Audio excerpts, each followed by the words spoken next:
Hello, I'm Tony, and today we are proving the old saying about doors wrong, as we open a whole bunch of continually closing doors in Doors Paradox, a game currently free from Prime Gaming until the end of December 2022. This is a game I'd have expected to come from the Legacy Game Store, as it's a straightforward puzzle game, with what I will charitably call a storyline-ish. A story-ish line. It's a slightly different take on the genre, as it gives you a 3D model of a highly themed little island with a door on it, with a bunch of puzzles to solve. Solve all the puzzles and you can go through the door, led to the next island by a cat for some reason. You can rotate the mini island around and then zoom into any areas that you are able to interact with just by clicking on them. Right clicking shifts you away to move on elsewhere. It looks pretty nice. Everything that you can interact with is clear and obvious, and the interactions are pretty varied. For example, you need to drag scenery around to uncover puzzle items. You move curtains with the mouse, you unscrew bolts by turning them around, that kind of thing. Most of the time that I couldn't solve something and I was missing something, it was due to not having done this sort of extra step of actually dragging something, as opposed to just clicking on, which isn't enough. A lot of the puzzle solving is simply uncovering an item and then using it elsewhere, normally the other side of the island. But there are a decent range of more traditional logic puzzles thrown in too, so your skills are going to be tested. If the game is testing you a bit too hard, there's a hint option which highlights the area that the next puzzle element it sits in, though it doesn't tell you exactly what you need to do.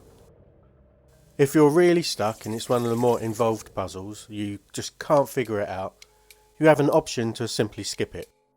So you can make progress if you really want to. I used the hint function a handful of times and skipped a couple of puzzles. Most of the time I used the hint function, it was simply a case of trying to interact with the wrong area of the screen, which is frustrating, but a little bit more trial and error would have fixed it. There were two puzzles, both at the end of chapter 2, that I skipped completely. They were both planet finding ones. What happens is the game auto-solves it. You can generally see what the solution was, but I have no clue how I was supposed to have figured it out. If anyone knows, I'll be interested to hear.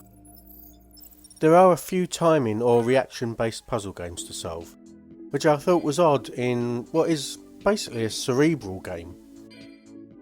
95% of the time, you're taking your time thinking and looking around, and a sudden change to say a simple racing game or timing puzzle felt a little out of place. If this kind of thing is an issue for you, then obviously you've still got the skip game option, so I wouldn't let that put you off trying the game. There are 3 chapters. The first has 22 levels and the second and third have 18. The difficulty ramps up as you progress through a chapter. Each time you move to a new chapter, it resets back to basically easy at the start, so it never gets ridiculously hard. Normally you need to complete each level to open up the option for the next one, but the last 2 levels in a chapter, you don't. For example, on the first chapter, once you've completed level 20, levels 21 and 22 are both open to play. You don't need to complete level 21 to do 22. This is designed to fit in with the storyline, and it represents a choice between the forces of order or chaos. That sounds epic, except for the fact that the story consists of one short note per level, with what I believe is like a cautionary tale about humanity's propensity for excess.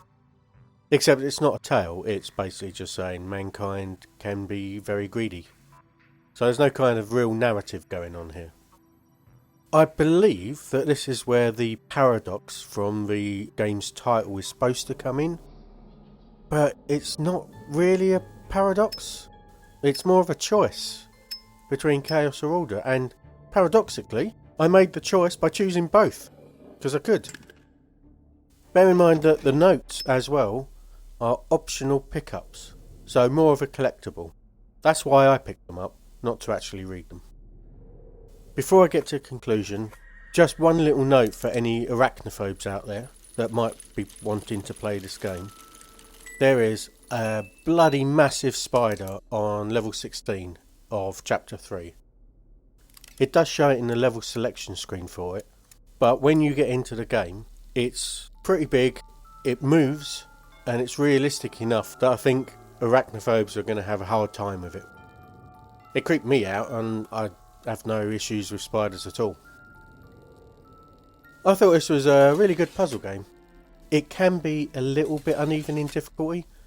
Might just be me, but I might struggle on, say, level 4, and then breeze through the next 4 levels, which I think are supposed to be harder. I guess some people just figure out some puzzles quicker than others, and it was just a puzzle that I struggled with.